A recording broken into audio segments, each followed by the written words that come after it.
ദേവന്മാർക്കു വേണ്ടി ദൂതനായി വന്ന നളൻ പറഞ്ഞു, അല്ലയോ സുന്ദരി, ദേവന്മാരുടെ സന്ദേശം ഭവതിയെ അറിയിക്കുവാനാണ് ഞാനിപ്പോൾ ഇവിടെ വന്നിട്ടുള്ളത്. അതിനിടയിൽ എൻ്റെ സ്വാർത്ഥതയ്ക്ക് വേണ്ടി ശ്രമിക്കുന്നത് ഒരിക്കലും ധർമ്മമാവുകയില്ല. അവർക്ക് അപ്രിയം തോന്നാത്ത വിധം ഞാൻ എന്താണ് ചെയ്യേണ്ടത്? നളന്റെ ഈ ചോദ്യത്തിന് മറുപടിയായി ദമയന്തി പറഞ്ഞു, രാജാവേ, അങ്ങേക്ക് അധർമ്മവും ദേവന്മാർക്ക് അപ്രീതിയും ഉണ്ടാവാതിരിക്കുവാനുള്ള ഒരു വഴി ഞാൻ പറയാം. എൻ്റെ സ്വയംവരത്തിന് അങ്ങും ഇവിടെ എത്തിച്ചേരണം. അവിടെ വെച്ച് ദേവന്മാരുടെ എല്ലാം അനുഗ്രഹത്തോടെ ഞാൻ അങ്ങയെ ഭർത്താവായി സ്വീകരിക്കും. അങ്ങനെ ചെയ്താൽ അങ്ങേക്ക് ദോഷം ബാധിക്കുകയില്ലല്ലോ. ദമയന്തിയുടെ ഈ വാക്കുകൾ കേട്ടിട്ട് നളൻ സമാധാനത്തോടെ മടങ്ങിപ്പോയി. ദേവന്മാർ നളനെ കാത്തിരിക്കുകയായിരുന്നു. നളൻ മടങ്ങി വരുന്നത് കണ്ടപ്പോൾ ദമയന്തിയുടെ മറുപടി എന്താണെന്ന് കേൾക്കുവാൻ ദേവന്മാർ ആകാംക്ഷയോടെ നളന്റെ അടുത്തേക്ക് വന്നു.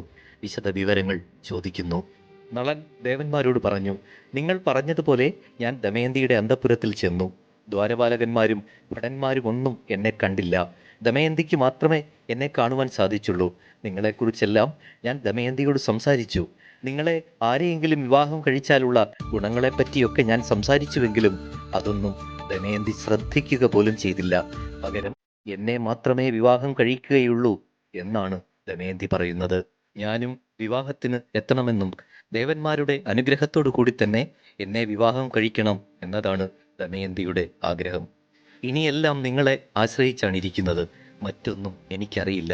അങ്ങനെ ദമയന്തിയുടെ സ്വയംവരം സമാഗതമായിരിക്കുന്നു. നഗരം മുഴുവൻ കൊടിതോരണങ്ങളാൽ അലങ്കരിച്ചു. എവിടെ നോക്കിയാലും ഒരു ഉത്സവത്തിന്റെ പ്രതീതി.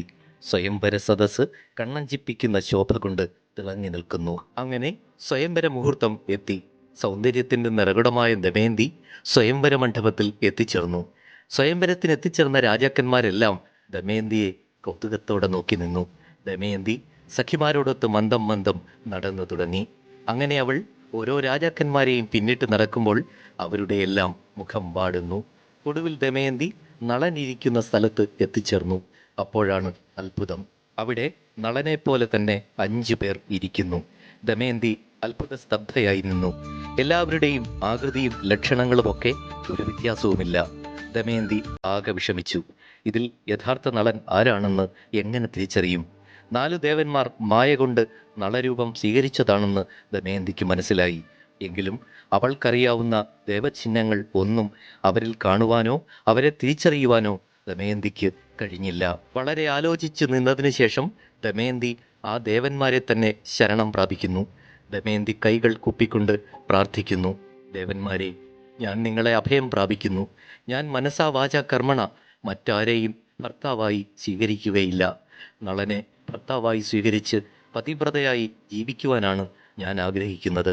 ദേവന്മാരുടെ അനുഗ്രഹം അതിനായി എന്നിൽ ഉണ്ടാകണമെന്ന് ഞാൻ ആഗ്രഹിക്കുന്നു. നളനെ വെളിപ്പെടുത്തി തരുവാൻ ദേവന്മാരെ നിങ്ങൾ എന്നിൽ കനിയണമേ. നളരാജാവിനെ എനിക്ക് തിരിച്ചറിയുവാൻ വേണ്ടി ഇവിടെ എത്തിയിരിക്കുന്ന ദേവന്മാർ അവരവരുടെ രൂപം വ്യക്തമാക്കി തരുവാൻ ഞാൻ വീണ്ടും നിങ്ങളോട് പ്രാർത്ഥിക്കുന്നു. ദമയന്തിയുടെ ഈ ദയനീയമായ വിലാപം കേട്ട് ദേവന്മാരുടെ മനസ്സലിഞ്ഞു. അവളുടെ ദൃഢനിശ്ചയവും മനഃശുദ്ധിയും നളനിലുള്ള പ്രണയവും കണ്ട് ദേവന്മാർ ദമയന്തിയുടെ അഭ്യർത്ഥന സ്വീകരിച്ചു. അങ്ങനെ അവർ തങ്ങളുടെ ദേവചിഹ്നങ്ങൾ കഴിയുന്നത്ര വ്യക്തമാക്കുന്നു. ദമയന്തി നോക്കിയപ്പോൾ 4 പേരുടെയും കണ്ണുകൾ, നിലം തൊടാത്ത കാലുകൾ, കഴുത്തിലെ വാടാത്ത മാലകൾ ഇവയൊക്കെ കാണുവാൻ സാധിക്കുന്നു. അങ്ങനെ ദേവന്മാരെയും യഥാർത്ഥ നളനെയും ദമയന്തിക്ക് തിരിച്ചറിയുവാൻ സാധിക്കുന്നു. ദേവന്മാരെ മനസ്സാ വന്ദിച്ചുകൊണ്ട് നളന്റെ കഴുത്തിൽ ദമയന്തി വരണമാല്യം അണിയിക്കുന്നു.